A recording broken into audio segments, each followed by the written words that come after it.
Então, hoje nós veremos as situações especiais, ok? Na psiquiatria, que a gente já tinha colocado a música aí do ER, de pano de fundo, ou a música do Grey's Anatomy.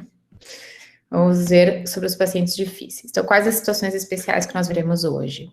O paciente hostil, o paciente psicótico, o paciente deprimido ou ansioso que chora ou tem ideação suicida, o risco de suicídio e o paciente somatizador. Tudo que nós vamos conversar, nós temos no capítulo de psiquiatria do livro de vocês, tá? Do Dr. Valdo, Semiologia do Adulto. Então, começando pelo paciente hostil. Bom, geralmente a hostilidade e a agressividade, elas estão associadas com transtornos psiquiátricos ou com alguns quadros orgânicos. A agitação psicomotora faz parte, então, muitas vezes, né, quando culmina essa hostilidade e agressividade, acaba acontecendo o que nós chamamos, então, de agitação psicomotora. Seria, então, uma atividade motora e cognitiva excessiva, em grande parte improdutiva, decorrente da experiência subjetiva de uma tensão muito grande. Quantos por cento vocês acham que dentro de uma emergência médica envolve psiquiatria? Quero ouvir vocês. Eu ia falar 3%. 3. Quanto? Tá aparecendo, vai, prof. Ah, apareceu? Tá aparecendo. Deu spoiler, prof. Spoiler, droga. Então tá, apareceu, porque eu tirei, né, pra olhar o rostinho de vocês. Brincadeira, né? Se fosse na sala de aula, isso não tinha acontecido. Ah, então eu não vou olhar. Então não dá mais pra gente fazer isso, tá, pessoal? Eu não vou olhar vocês. Então, eu já dei o spoiler, né? Mas vocês vejam que geralmente as pessoas imaginam que é isso, que é menos, né, do que geralmente a gente tem, teoricamente, porque quem tá na prática vê que é bem comum. Então, as emergências médicas que acabam envolvendo psiquiatria é de 6 a 10%.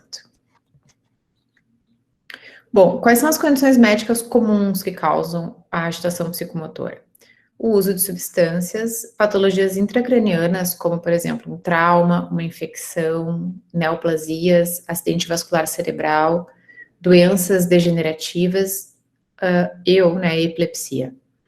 E algumas patologias sistêmicas, como algumas patologias metabólicas e algumas patologias infecciosas também podem cursar como causa de agitação psicomotora. Aqui tem uma tabela que fala, então, sobre quais que seriam os diagnósticos diferenciais para quadros de agitação e ou agressão. Então, para transtornos psiquiátricos primários, então nós temos a esquizofrenia, o episódio maníaco do transtorno afetivo bipolar, o abuso de substâncias, né, como álcool ou outras substâncias, transtorno de personalidade antissocial, transtorno de personalidade emocionalmente instável, e aí a gente também tem como sinônimo borderline, transtorno de conduta desafiador de oposição, que é um diagnóstico mais da infância e adolescência, retardo mental, transtornos orgânicos gerais, como, por exemplo, aí um transtorno orgânico de personalidade, um transtorno delirante orgânico, um transtorno de humor orgânico, uma demência ou um delírio. E nas doenças neurológicas que podem, né, cursar com a agitação ou agressão, seriam as demências, acidentes vasculares cerebrais, encefalopatia anóxica, doença de Wilson, infecção do sistema nervoso central, e aí ele tem algumas infecções, né, alguns exemplos, sífilis, HIV, herpes, outras encefalites, outras meningites, estados ictais, pós-ictais, interictais, que são os estados, né, que envolvem quando cursa aí com convulsão, epilepsia, pessoas que têm epilepsia ou na presença de uma convulsão, tumores, principalmente no lobo temporal e frontal, esclerose múltipla, doença de Huntington, traumatismo craniano e doença de Parkinson, geralmente já com uma evolução mais tardia. E doenças clínicas gerais também podem cursar com quadros de agitação ou agressão, como doenças metabólicas, agentes tóxicos, doenças infecciosas, deficiências vitamínicas, distúrbios endócrinos, encefalopatia hepática e urêmica, porfiria e lúpus. Certo? Bom, o que acontece? Quando existe um paciente agressivo, com medo, raiva, também o médico a equipe acaba tendo a mesma, contamina-se, digamos assim, né, pelos mesmos sentimentos, muitas vezes. Então, o medo e a raiva acaba, né, configurando o tom da consulta e da avaliação dos pacientes e da equipe quando acaba tendo alguma situação de agitação psicomotora. Então, como é que a gente vai fazer o manejo dessa agitação psicomotora? Nós temos que fazer ter algum controle dos fatores ambientais, o diagnóstico precoce da agitação psicomotora é perceber que o paciente começou, ou ele tem um risco de agitar, ou ele começou a demonstrar alguns sinais, muitas vezes não verbais, de tensão, e temos que fazer, então, a intervenção adequada. E a intervenção adequada seria o manejo ambiental, comportamental, farmacológico ou físico. E aqui a gente tem uma hierarquia, né? Tentando fazer um manejo ambiental antes do comportamental, antes do farmacológico e antes do físico. Bom, manejo ambiental. Nós temos alguns protocolos, como rotinas, treinamento, disponibilidade de equipe de segurança, organização do espaço físico para paciente hostil, atendimento precoce, redução de estímulos desse paciente, afastamento de pessoas que possam desestabilizar o paciente e cuidar com as vestimentas hospitalares. Né? Muitas vezes isso pode assustar o paciente. O que seria a redução de estímulos? A redução de estímulo, por exemplo, se tem agora eu vou mostrar um vídeo para vocês e isso fica bem claro. Então, a gente tem que reduzir os estímulos, por exemplo, se a gente está dentro de uma sala, né, e tem um paciente que está mostrando sinais de tensão, e essa sala está com pessoas gritando, imaginem, é uma sala vermelha, em que tem pacientes, outros pacientes, sei lá, com quadro, por exemplo, de dor, ou de muito barulho, né, um entra e sai de pessoas, as portas batendo, o barulho de máquinas que apitam, um entra e sai de médicos, familiares, daqui a pouco chorando na porta. Então, a gente tem que reduzir os estímulos, colocar esse paciente em um ambiente calmo, que não tenham tantas luzes, né, que não tenha estímulo visual, que não tenha estímulo auditivo e nenhum estímulo tátil, certo?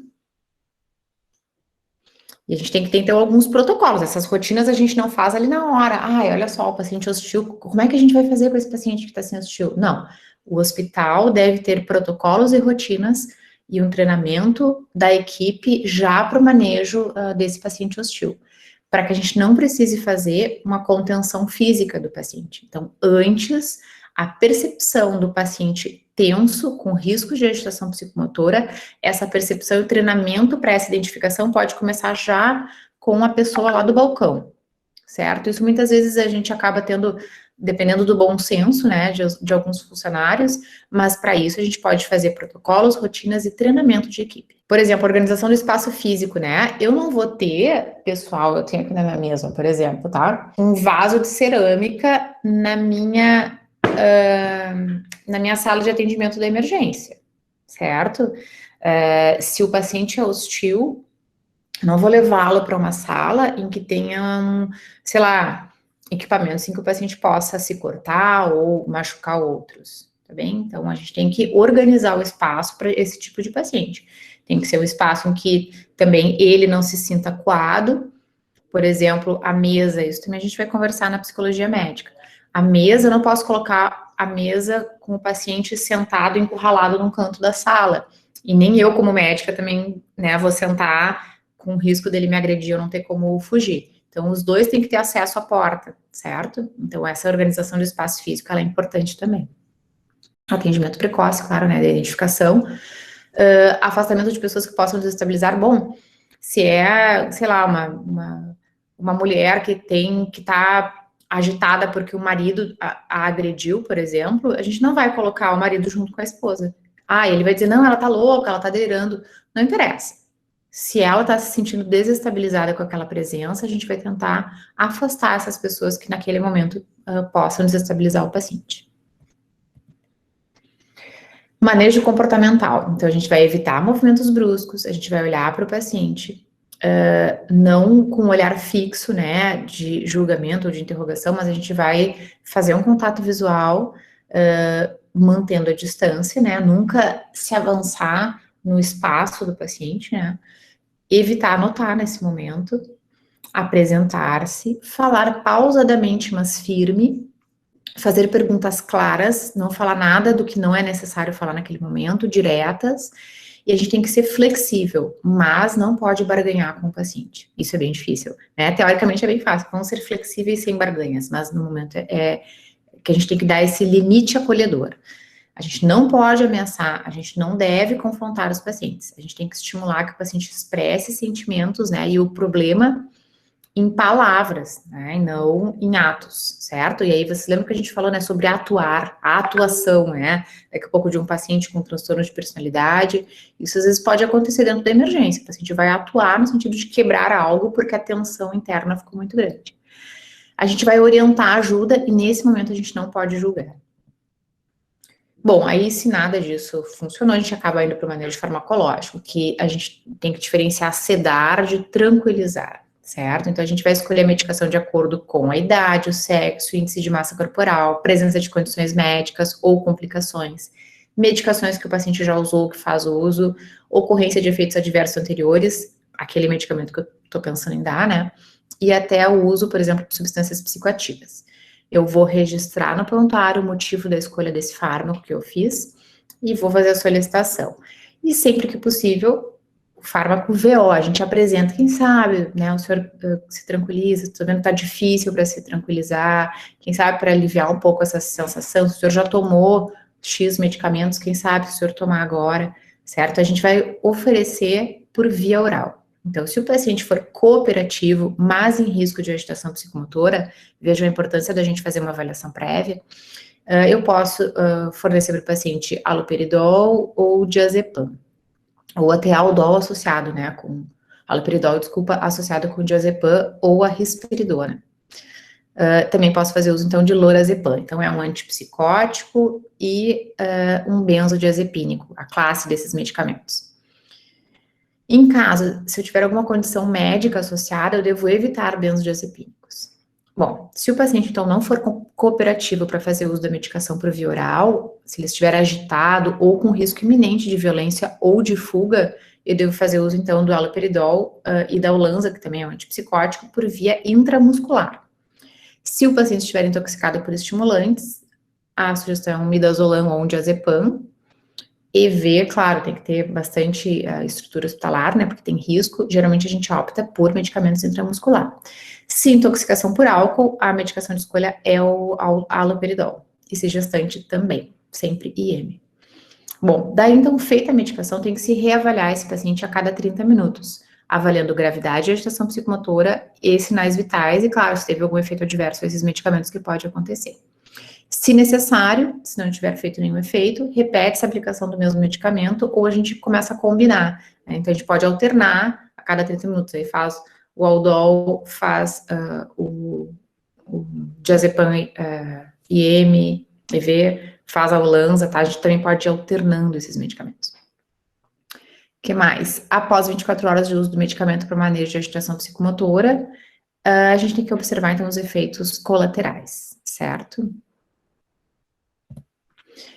Caso não tenha adiantado ambiental, comportamental, farmacológico, a gente faz o manejo físico, que é o isolamento, e às vezes é necessária a própria contenção física ou mecânica do paciente. Na contenção mecânica, a gente tem que estabelecer um plano de ação, não é simplesmente partir para cima do paciente, tem todo um protocolo e uma rotina, né, de contenção mecânica. O paciente deve ser orientado sobre o procedimento, uma pessoa fala, e preferencialmente 4 chegam no paciente, 4 ou 5, né, uma pessoa para cada membro, e a pessoa que fala não toca no paciente. O paciente tem que ser orientado, que ele não está conseguindo se controlar sozinho, a gente vai ter que fazer uma contenção mecânica. E a gente deve manter essa contenção mecânica pelo menor tempo possível. Conforto e segurança do paciente devem ser rigorosamente verificados. Se o paciente está hidratado, se ele não está com falta de ar, se o posicionamento do garrote está bem feito, se ele não está se machucando, se ele não está em hiperextensão, né, tem que ver como é que está o movimento dele, se não está muito comprimido. Tudo deve ser registrado em prontuário e a equipe deve estar ciente, né, disso e sempre passando sobre essa situação da contenção mecânica.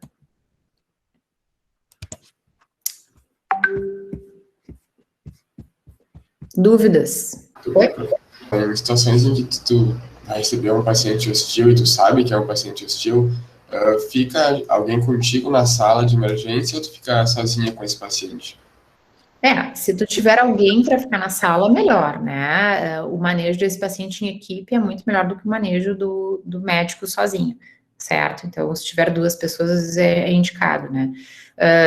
Se o paciente também tiver com medo, né, de ser agredido, se ele expressar algum medo e tal, também a gente pode ter mais de uma pessoa, mas tem que cuidar, né? A minha sugestão é que, assim, a porta, por exemplo, pode ficar aberta, tu não precisa fechar o paciente dentro da sala, né? Porque imagina, tu tá agitado, e aí entra alguém contigo e fecha a porta. E também, assim, a gente tem que cuidar muito na hora, né, Alexandre? Tem que ver como é que tá a situação. Daqui a pouco tu entra em 2, 3, 4 e o paciente, ele vai se sentir ameaçado. Então, eu acho que o segredo aqui é muito a gente ter o bom senso no momento, mas identificar antes de acontecer a agitação psicomotora. Identificar a tensão que pode levar à agitação psicomotora, certo? Então, eu acho que o melhor seria, talvez, o médico ficar sozinho, né, com a porta aberta. Mas se tu começar a perceber que começa a aumentar a tensão, aí tu pode, né, chamar ou já avisar a equipe, olha, eu tô na sala.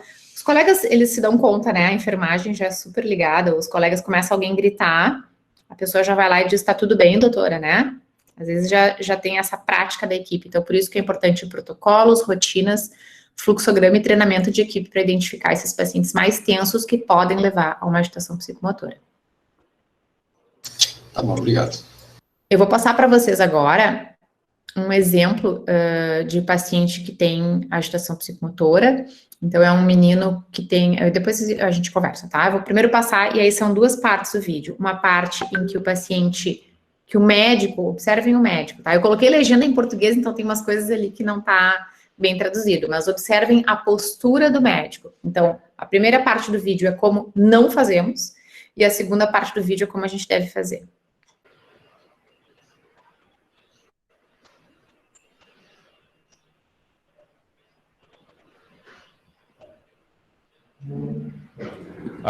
Victor, I'm Dr. Lee. Look, I heard you were screaming on the streetcar. What was that all about, man? Prof. Victor? Hello, so I need you to answer some of these questions, Prof, who's brought you precisa usar here, fone. and you basically have to answer some questions, otherwise you can't leave. I want to leave. So let's get this clear. You're not allowed to leave until we talk a little bit here, okay? You hear me? I want to leave. Victor, settle down, okay? You hear me? I want to leave, please. I just want to go home. You need to settle down right now, okay? Otherwise, I'm going to have to call security. I want to go home. Victor, settle down. I want to go.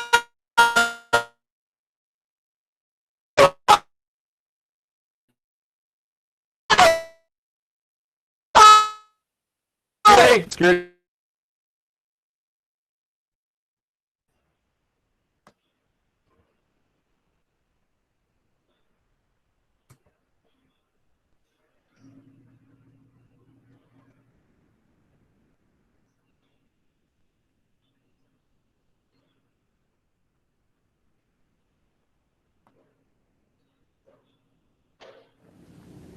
Victor, I'm Dr. Lee. What's going on? I heard you were upset. You were shouting on a streetcar or something like that. Want to tell me about that? What was that, Victor? I want to leave. Okay, all right. I can see you're a little upset. Okay, all right. Why do you want to leave, Victor? What's the matter? My head hurts. All right. Okay. All right. Well, I'm a doctor. Maybe I can help you with the fact that your head's hurting. Okay. Now I know you got very upset before on the streetcar, right? I can see you're trying to stay calm now. But hey, look, you're doing a good job. Okay. I understand you're getting a little upset. You're afraid. But we're going to try and help you, okay? We're here, the hospital, we're here to try and help you, okay? We're going to try and do our best. All right, so why don't you tell me about your head? What's going on there? It really hurts at the back. Yeah. You know, like right here. Did you fall? Did anybody hit you? No, it's just boom, boom, boom, boom. You know, like, thing. Yeah. I can't really explain it. Yeah. And is that why you started screaming on the streetcar? Okay. Yeah, I'm really sorry about that. Oh, that. I very really nice. apologize. I'm usually not like that. That's very nice of you to say that. Okay, it's all right. I'm glad everything worked out okay. Is there anybody with you, Victor? Is there anybody I should be calling? Yes, my sister. All right. Okay. Great. I'm going to try and get her phone number, Victor, okay?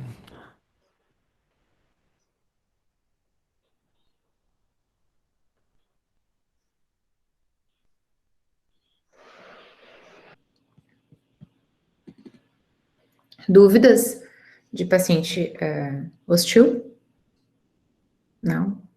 Estão sabendo tudo, já podem fazer plantão, então, na emergência, pegar os pacientes hostil. Bem, então vamos lá. O paciente psicótico. Claro, um paciente psicótico também pode ser hostil, né? Mas é importante a gente saber como é que são as características desse paciente psicótico, também é um paciente difícil. Bom, o paciente psicótico ele tem um prejuízo no teste da realidade. Vocês já estão vendo, né, na semiologia, sobre o exame do estado mental, certo?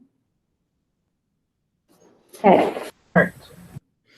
Então, quem vai me responder agora, delírios, qual parte do exame do estado mental, onde se encaixam delírios?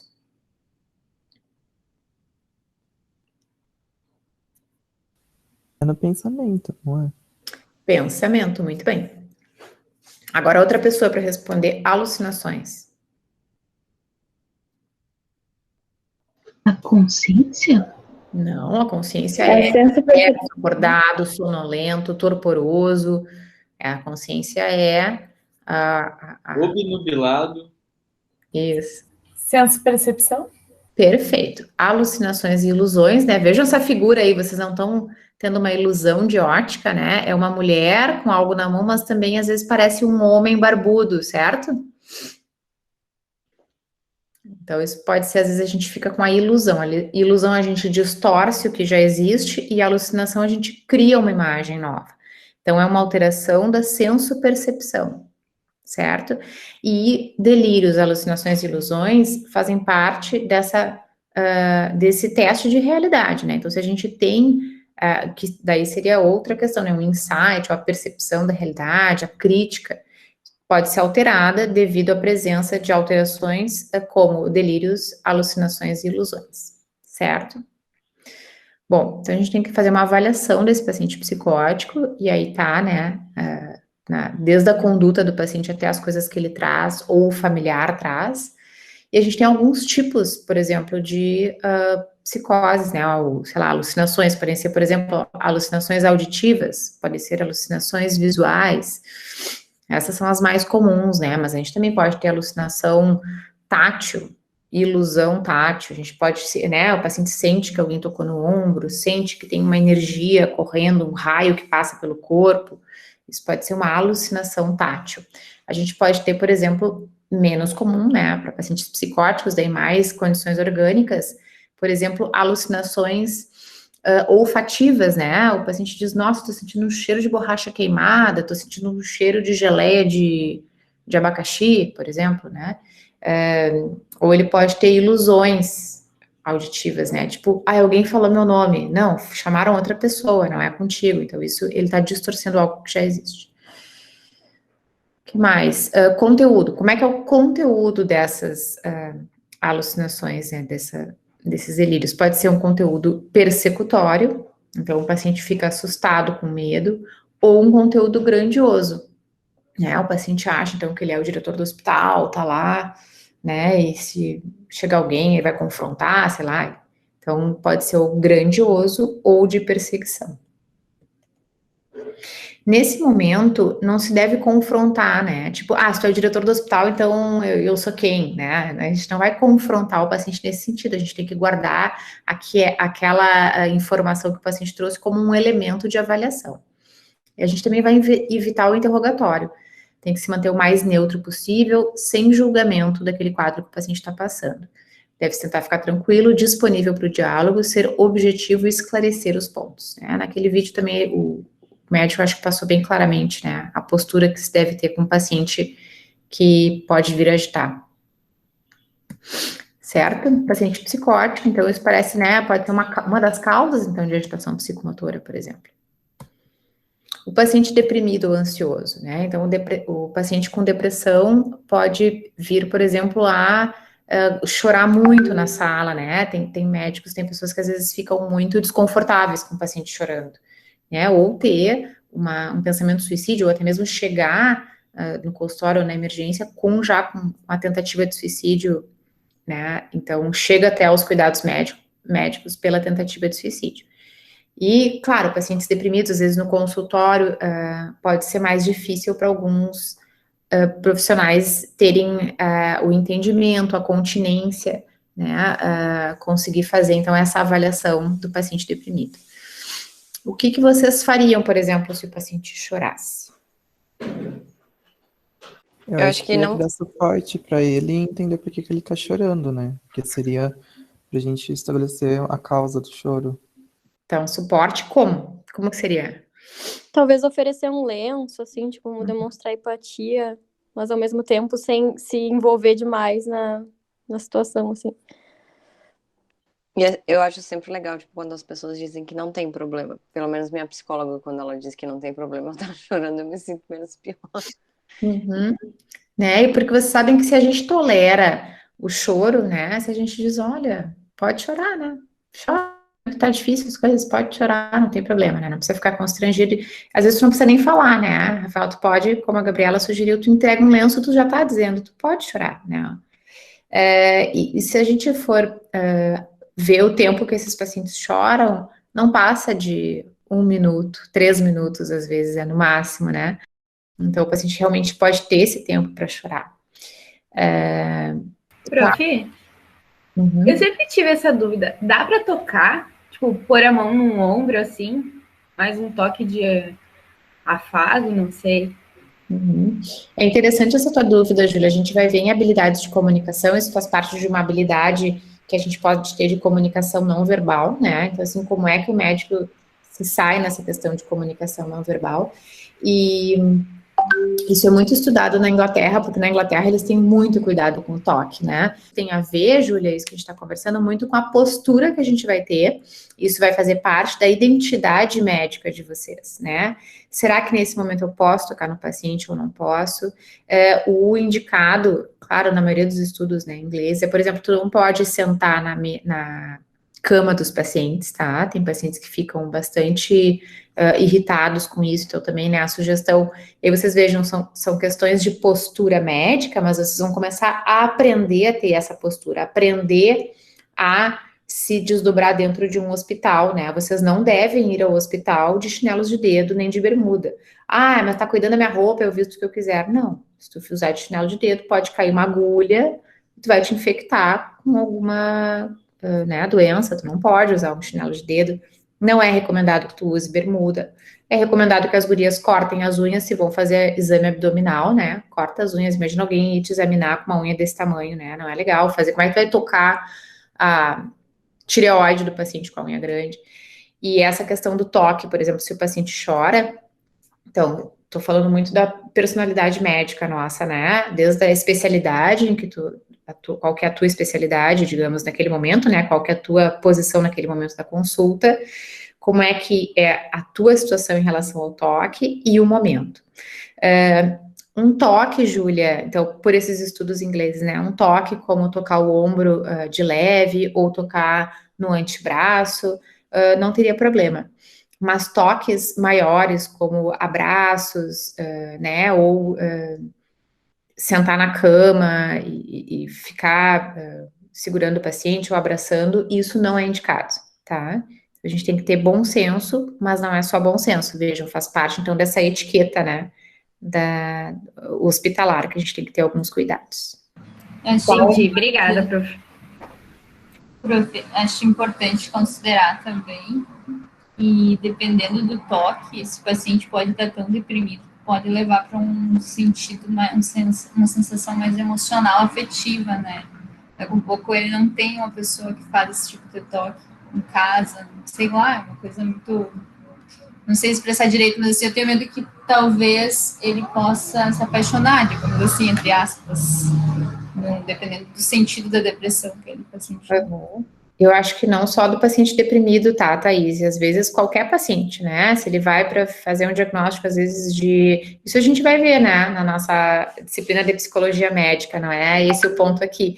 Mas a gente tem um dos mecanismos de defesa, eu não sei se eu cheguei a comentar com vocês, a gente tem que ver isso. A gente está nos mecanismos de defesa, que é a sexualização e a erotização, certo? Então, e assim, a gente tem que entender como médico que o paciente não está se apaixonando, enamorando-se, né, ou erotizando a situação, porque eu sou linda e maravilhosa, tá?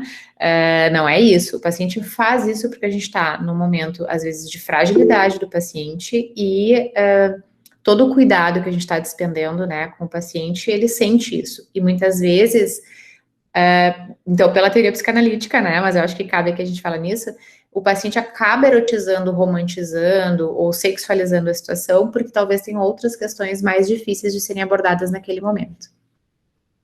Prof, posso fazer uma pergunta? Claro, no caso, então, o toque, ele viria como uma alternativa melhor no caso, assim, no ombro ou no braço, no caso de um paciente deprimido ou ansioso, não na situação de um paciente hostil, no caso, ele não viria bem no caso desses, dependendo, claro, do caso, né?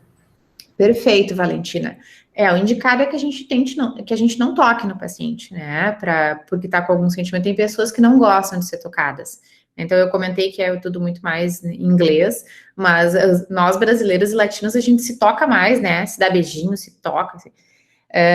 E numa cultura japonesa, por exemplo, as coisas são diferentes. Eu comentei com vocês da muçulmana. Então, assim, Valentina, a gente não pode definir o toque, claro, né? Pelo diagnóstico, mas tem muitas coisas associadas, tá? Eu acho que sim. Um paciente hostil não deve tocar mesmo, né? Um paciente deprimido, talvez em alguns momentos, mas também não é recomendado. Prof, é que quando a gente tá numa situação, não quando a gente é médico, né? Mas quando alguém tá agitado, a nossa vontade de ir lá e tentar segurar a pessoa e tal, ficar tudo bem, mas quando é paciente, até pelo que a gente viu ali no vídeo, realmente talvez não seja a melhor opção tu chegar mais perto, manter distância realmente, né? Aquele paciente ali, se o médico tocasse nele, ele agrediria o médico, provavelmente. Ali não deve ser tocado o paciente, certo? Se o paciente está agressivo, né, a gente não sabe o motivo, não deve se tocar, não. Entendi, prof. Obrigada. Mais alguma dúvida?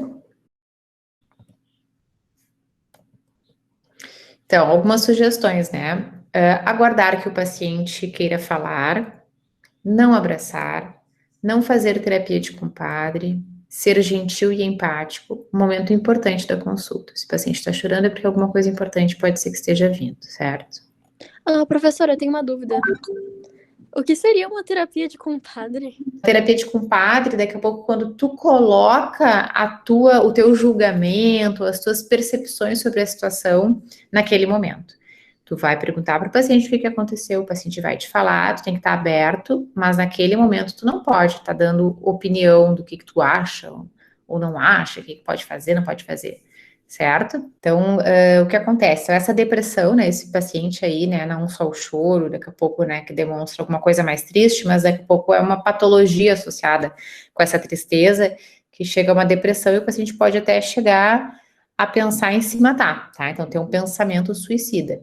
E a gente sabe que de cada 100 habitantes no Brasil, 17 tem um pensamento suicida, que é assim, eu queria me matar. Tá muito difícil, mas como? Não sei. Não faria, não tenho nenhum plano, mas eu penso em morrer, tá? Então, 17 pessoas chegam a pensar de cada 100. Aí, daqui a pouco, né, isso escalona para um plano. Não, eu tenho um plano. Terça-feira vou fazer alguma coisa. E aí depois tem a tentativa, e dessas tentativas, apenas dessas 3 tentativas de cada 100, né, 3%, só 1% chega no pronto-socorro. E quais são os fatores de risco mais associados, né? A gente sabe que tem vários fatores que envolvem, né, um risco de suicídio, como fatores socioculturais, genéticos, psicodinâmicos, filosóficos, existenciais, ambientais. Mas a existência de um transtorno mental é um forte fator de risco para o suicídio e nós temos a possibilidade de tratamento, né, e reversão dessa condição, tá? Então, foi feito esse estudo, né, e ele mostrou que em relação a 15.629 casos de suicídio, 35% desses pacientes, ou seja, pessoas que completaram, tá? Então, eles fizeram uma análise, né, de pessoas que já tinham completado o suicídio, 35% tinham transtorno de humor, 22,4% algum transtorno relacionado ao uso de substâncias, 10%, em torno de 10% esquizofrenia, em torno de 11% personalidade, e 3% lá não tinha um diagnóstico definido. Bom, alguns fatores de risco para o suicídio: estado socioeconômico e nível de educação baixos, perda de emprego, estresse social, problemas com o funcionamento da família, relações sociais e sistemas de apoio, né, com problemas, trauma, tal como abuso físico e sexual, perdas pessoais, transtornos mentais, tais como depressão, transtorno de personalidade, esquizofrenia e abuso de substâncias, sentimentos de baixa autoestima ou só o sentimento de desesperança, né, já foi associado, então, como um fator de risco para o suicídio. Questões, por exemplo, de orientação sexual, e aí que a gente sabe que não é a pessoa ter uma orientação sexual diferente, né, sei lá, eu sou homem, eu sou mulher, eu gosto de mulher. Não é isso, e a pessoa diz assim, eu sou mulher, eu gosto de mulher, e tô bem com isso. Mas se isso é um conflito, isso é um fator de risco. Comportamentos idiosincráticos, tais como, por exemplo, né, um estilo de vida cognitivo e uma estrutura de personalidade outra. Então, assim, muitas vezes, uma diferença de valores, né, eu acho que, por exemplo, sei lá, a pessoa tem uma religião e ela acha que ela não deve ter relação sexual antes do casamento e tem a relação sexual antes do casamento. Então, valores diferentes, né, com a situação. Não sei se eu dei um bom exemplo, mas... pouco discernimento, falta de controle da impulsividade, comportamento autodestrutivos, ou pouca competências para enfrentar os problemas, doença física e dor crônica, é um fator de risco para suicídio, exposição ao suicídio de outras pessoas, acesso a meios para conseguir fazer-se mal e acontecimentos destrutivos e violentos. Mas também existem, isso é o que a gente tem sempre que buscar durante uma consulta em que aparece, né, essa ideação suicida, são também os fatores de proteção, né, como apoio da família, apoio de amigos, relacionamentos significativos que esse paciente tem, né, essa estrutura de apoio, então é importante, protege, né, crenças religiosas, crenças culturais, crenças étnicas, isso ajuda para proteger de suicídio, envolvimentos na comunidade, uma vida social satisfatória, a integração social, como, por exemplo, através do trabalho e do uso construtivo do tempo de lazer, acesso a serviços de cuidados de saúde mental, e a gente tem como fator de proteção uma medicação que se chama carbonato de lítio, que também ajuda, então, para ideação suicida, e clozapina para pacientes esquizofrênicos, né, mas, em geral, o carbonato de lítio ajuda para pacientes, sem dúvida, com transtorno do humor bipolar e com depressão. Mitos. Nós temos alguns mitos sobre o suicídio. Por exemplo, as pessoas que falam sobre o suicídio não farão mal a si próprias porque elas querem apenas chamar a atenção. Isso não é verdade, tá? Isso é uma mentira. O suicídio é sempre impulsivo e acontece sem aviso. Mentira. A gente sabe que as pessoas que completaram o suicídio avisaram antes. É muito comum as pessoas terem a sensação, elas quererem morrer e daqui a pouco não quererem. A gente vai ver isso até na disciplina da psicomédia, né? Essa pulsão de vida e a pulsão de morte. Todo mundo tem, né? Um pouco, quer saber, amanhã eu não vou naquela aula de semiologia, é um saco, não quero mais estudar. Daqui a pouco tu pensa, eu vou lá mesmo, sei lá, vou abrir o computador, fico lá ouvindo, vai que tem alguma coisa legal. Então, a gente tem, assim, às vezes tem uma vontade de fazer, daqui a pouco não quer mais, né? Eu vou me mudar para a Austrália, que é um lugar bem longe, lá é tudo melhor. E daqui a pouco tu diz, não, a minha vida até que é boa, certo? Então, esse pensamento, ele existe, né? Que tem outro mito, assim, a mentira, né, que é,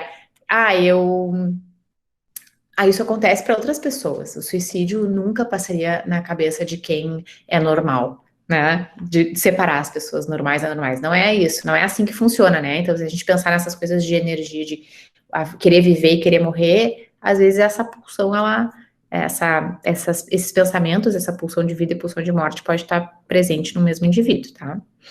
Então, muitas vezes as pessoas que tentam suicídio, têm ato, elas muitas vezes não estão decididas a se matar. Elas querem aliviar algum tipo de sofrimento. É comum a pessoa que cometeu suicídio ser encontrada próxima ao telefone, né, segurando a corda, ou ele tentando ligar para alguém, tentando pedir ajuda, tá? Outra mentira, outro mito. Quando um indivíduo mostra sinais de melhoria ou sobrevive a uma tentativa de suicídio, está fora de perigo. Também não é verdade, né? São os momentos mais críticos. Uma tentativa de suicídio não completada é um perigo muito grande, tá? O paciente se frustra, ele fica com vergonha do que ele fez, ele percebe que ele segue, muitas vezes, com sofrimento, né? Principalmente se é uma doença psiquiátrica, ele segue com aquela sensação ruim. Então, logo após uma tentativa não completada, o paciente tem muito risco de fazer uma nova tentativa. Outra mentira, né? Outro mito. O suicídio é sempre hereditário.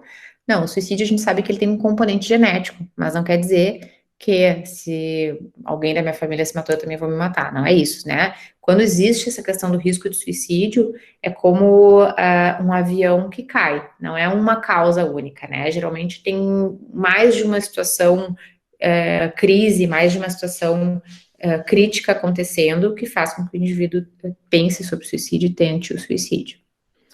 Outra mentira, né? Mito 6. Os indivíduos que tentam ou cometem suicídio têm sempre alguma perturbação mental, né? Então, essa visão, assim, tipo, como o mito 8, né? E só aquelas outras pessoas que fazem. Não é bem assim, né? Pode acontecer para qualquer pessoa, até porque uma própria doença psiquiátrica pode acometer qualquer pessoa. Se um profissional falar com um paciente sobre suicídio, o profissional da saúde dará ideia de suicídio à pessoa. É mentira, né? Se a gente fala sobre o suicídio, a gente não vai dar ideia, né? Senão agora eu não posso dar aula para vocês sobre isso, né? Espero que ninguém saia daqui se alguém ficar com alguma ideia, por favor, me ligue, tá, pessoal? Porque não é a gente que vai dar ideia nenhuma, né? A pessoa geralmente tem esse pensamento porque ela já não tá bem. Mito 9. Após uma pessoa tentar cometer suicídio uma vez, nunca voltará a tentar novamente. Não. Uma pessoa que tentou uma vez tem uma chance grande de tentar a segunda, uma chance maior de tentar a terceira e uma quarta. E depois parece que estabiliza, né? Aumenta a chance. Uma vez aumenta a chance para a segunda aumenta a chance para a terceira. Se eu não me engano, terceira e quarta, daí meio que estabiliza. As crianças não cometem suicídio porque não entendem a morte. Não, também pode acontecer em crianças. Bom, mas o que fazer? A gente tem que ajudar, encorajar o indivíduo para falar sobre os problemas e sentimentos, não reconhecer o suicídio como uma escolha, mas não aceitar como uma escolha normal, né? A gente entende que isso, mas olha, isso aí não tá legal, tá? É normal entre aspas, tipo, será que não tem outras formas da gente solucionar esse problema? A gente não vai julgar o paciente, certo? Mas a gente vai entender que aquilo ali é um sinal de que algo não está bem. Escute atentamente, intervindo sempre que necessário, e reforce positivamente a necessidade do indivíduo tratar bem a si mesmo. Mantenha o atendimento focado no momento e na situação atual. Na hora que o paciente está com uma ideação suicida, a gente não pode começar a fazer uma intervenção no sentido de trazer questões lá da infância. Ai, mas tu feio, aconteceu isso, porque teve aquele trauma aos 5 anos de idade. Não, teve o trauma, foi ruim, horrível, ok. Só que assim, agora, sei lá, tu tem 35 anos, né, tem aí uma filha pequena, ou, sei lá, tá com o teu relacionamento, tem um bom relacionamento, tá, tem conquistas, foi horrível o que aconteceu, mas a gente tem que seguir em frente, né? Então, a gente tem que pegar, não vai, daí na hora que tá em crise, começar a rever ou avaliar, trazer a memória, tentar situações, às vezes, de crises passadas. Então, a gente não vai, nesse momento de uma ideação, a gente vai evitar aconselhar sobre problemas mais profundos até a crise diminuir. A gente pode convidar outro profissional para ajudar a avaliar, né, principalmente para compartilhar esse risco, né, do paciente de potencial de autodestruição. E a gente tem que fazer perguntas bem diretas, né, para entender a letalidade dos planos do paciente. De qualquer forma, né, mesmo o paciente dizendo, não, eu não tomaria esses remédios que a senhora vai me dar, a gente tem que remover meios letais. Então, se o paciente tem uma ideação em um plano, geralmente o paciente faz, muitas vezes completa, né, o plano com aquilo que ele tem na cabeça. Às vezes um paciente diz, não, eu não pularia nunca do 8º andar, é um horror, eu acho que eu tomaria esses remédios, mas pode acontecer dele pular. Então, a gente tem que remover meios letais, né? Então, se a pessoa mora no andar alto, tem que ter alguém junto, fechando as janelas, não pode deixar medicações à mão, tá? Então, tem que ter esses cuidados. Temos que tomar, então, decisões eficazes para a gestão de crise, certo? Então, tem que dar passos aí bem claros para esse paciente. Como lembrar os principais sinais e sintomas de ideação suicida? Então, ideação, né, o paciente tem ideação, uso de substâncias é um grande fator de risco, que vocês viram ali, né, tá aí, é o segundo principal transtorno associado à ideação suicida. E vocês vejam aqui tá o abuso, mas às vezes o paciente pode fazer um episódio, né, de binge, que a gente chama assim, episódio de fazer um uso da substância para cometer o suicídio. A abstinência, né, a raiva, recklessness e agitação, né, a alteração de humor, desesperança, ansiedade, trapped, né, deve se sentir encurralado, né, e hopelessness, a falta de esperança e de propósito, né, de vida. Então, purposelessness, falta de propósito, e hopelessness, falta de esperança. Certo? Dúvidas, pessoal, sobre ideação suicida? Certo? Então, vamos lá para o final. O último paciente, que é o paciente somatizador. O que é isso aqui, pessoal? Sabe que quadro é esse? É de atuação, talvez? Histeria? Tá aqui na mão, vocês estão vendo a mão dela? Então, é o quadro que mostra, né, uma paciente histérica. Então, é Charcot dando uma aula. Ela estaria, né, com essa mão, assim, retorcida. Ou seja, que ela caiu, e ela caiu sem se machucar, né? Isso também acontece muitas vezes com pacientes que estão tendo um quadro conversivo. A gente chama isso de um quadro conversivo. Certo? Então, o paciente somatizador seria aquele paciente com inúmeras queixas e sintomas físicos que não teria uma explicação fisiológica. Então, o que teria ali seria uma causa psicológica, né, e aí se vocês estão, né, com um paciente assim, em consulta, avaliando, tem que sempre registrar, né, cuidar a manipulação, associar os sintomas psicológicos aos físicos de modo respeitoso e verdadeiro, tá? Então, a gente não vai dizer, não, você tá mentindo, já não tem nada, certo? Então, a gente tem que ter muito cuidado com esses pacientes e dar atenção, né? Tem que se referir sempre de uma forma respeitosa e verdadeira com esses pacientes.